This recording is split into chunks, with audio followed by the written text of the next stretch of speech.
My pleasure to welcome Eugene Lee. He is the CEO of a TiE50 winning company, Socialtext in the software vertical. Eugene, it's a pleasure to welcome you. Thank you. We're honored to be here. I was just talking to you about the company's name, Socialtext. It looks 2000 by the name, but you're doing something really interesting for the organization, within the organization. So let's spend some time talking about the technology. Well, I think the company was founded originally on the vision that there are some really interesting things. This was in 2002. That there were some really interesting things that were starting to emerge in the public internet in the category called Web 2.0. Things like photo sharing on Flickr or blogging or something called a wiki. And so the people who founded the company back then decided to build the world's first enterprise wiki. And I joined at the end of '07. And it became clear to me that there was a much bigger opportunity to capitalize on the much broader pattern of social software, of collaboration, of knowledge sharing, using patterns like social networking, a la Facebook or LinkedIn, like microblogging a la Twitter, and so on, but really re-engineering things to capitalize on ways of solving problems in the work environment. I'll give you an example. I was an executive at Cisco from '97 until '03, and towards the end of my time there, the IT department deployed a beta version of an internal corporate social networking tool. And it was based on, I'll give you the geeky expression, the symmetric friending model, a symmetric social network. And a symmetric social network requires that both parties agree to be friends. So it's kind of like, hi, my name's Eugene, will you be my friend, yes or no? And just like on Facebook, and I'm going to just keep, until you agree. Okay. Right? And if you agree, or when you agree, the fact that we are friends becomes public knowledge to each of our networks, right? It becomes an asset. It becomes part of your resource base, right? That's why some people collect LinkedIn contacts. What does that mean at work? How does that help anybody get work done? How is that creating value for the company? Well, since I was a VP there, we were sort of encouraged to eat lunch outside of John Chambers' office on Fridays. And shortly after this tool came out, a bunch of VPs were saying, hey, you getting a lot of friend requests from people you don't know? And everyone's like, yeah, I am. I feel bad. I don't know who these people are. Why do they want to be friends with me? And I suddenly realized that it became a game. And I called it the executive trading card collection game.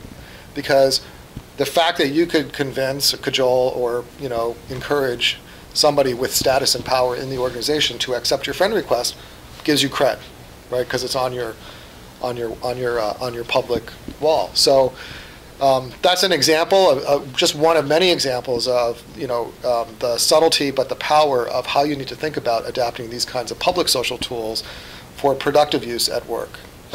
So if I were to ask you to take a couple of examples of a current client who have deployed it, sure. Maybe it'll take it to the next level to understanding the actual technology. Okay. One of my favorite customer examples is a company called Getty Images. You're probably familiar with them.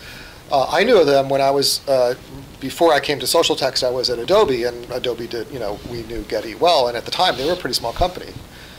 They're between 2,000 and 3,000 employees now.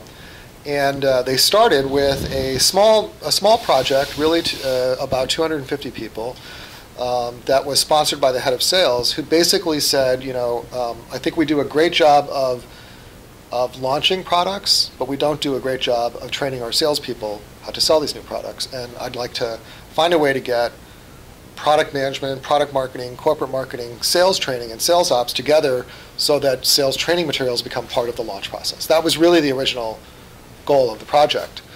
But the team that deployed Socialtext for this kind of collaboration created such buzz that basically the rest of the company wanted in, and now Socialtext has become their social intranet. So we talk a lot about how many of our companies start by adding social to their intranet. Let's be honest.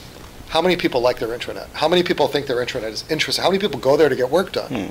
It's really very static because it's on a traditional publishing model. And there's really nobody there. It's just a lot of forms.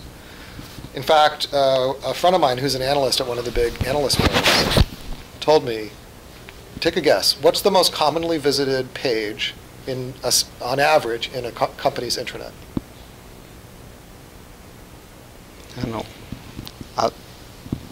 Just take a guess. It can't be the company's webpage, for sure. Not the company's webpage. This is on the intranet, right? This is the thing that you spend lots of money and time and resource in making your employees more productive. It turns out to be the company cafeteria lunch menu.